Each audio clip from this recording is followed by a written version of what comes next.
However, if precautions are not taken, possible damage to the regional water supply, or heavy machinery including cars and trucks that could be quite expensive from person to person could occur. This zone includes Anchorage, Kenai, Soldotna, Ninilchik, and Big Lake. In populated areas of this zone, ashfall of 1/8 to 1/3 RDOF an inch would be most likely, almost entirely leaning towards the lower figure. You should pay attention to the following precautions if flashing vehicle lights vehicle impacts make you internally panic. If you experience this level of ash, it is preferable not to drive unless completely necessary, as mile-per-mile car maintenance will get expensive quite quickly. Ash particles are highly abrasive and can cause damage to a number of car components.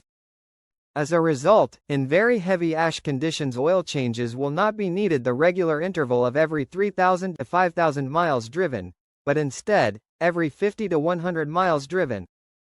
This interval increases to every 500 to 1,000 miles with light ash conditions.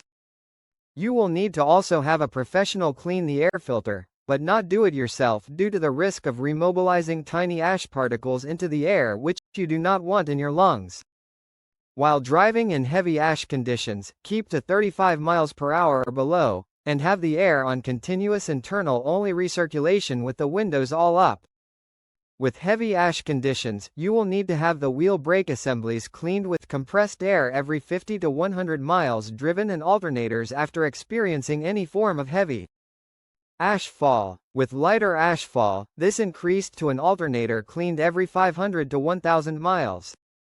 At lower levels of ash on the ground, and every 200 to 500 miles for the wheel brake assemblies.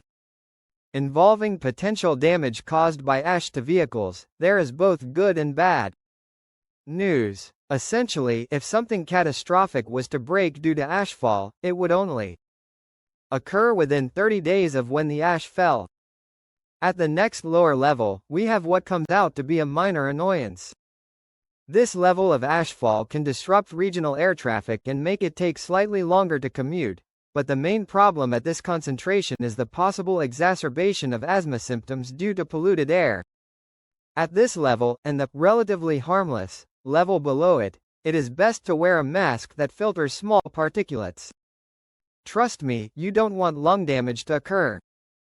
It is best to wear goggles if you are required to work outside to protect your eyes at the minor annoyance level. Of course, most of what I just said was quoted from a helpful U.S. Geological Further Information Survey website, which I have linked in this video's description. It includes a much more thorough list about what to do during a period of falling volcanic ash, which I recommend reading. I hope that today's video removed the fears of people who were severely overestimating the damage a future Mount Spurr eruption might cause to Anchorage or the Kenai Peninsula. As a final note, I would like to thank my new patron Doug Scott for supporting this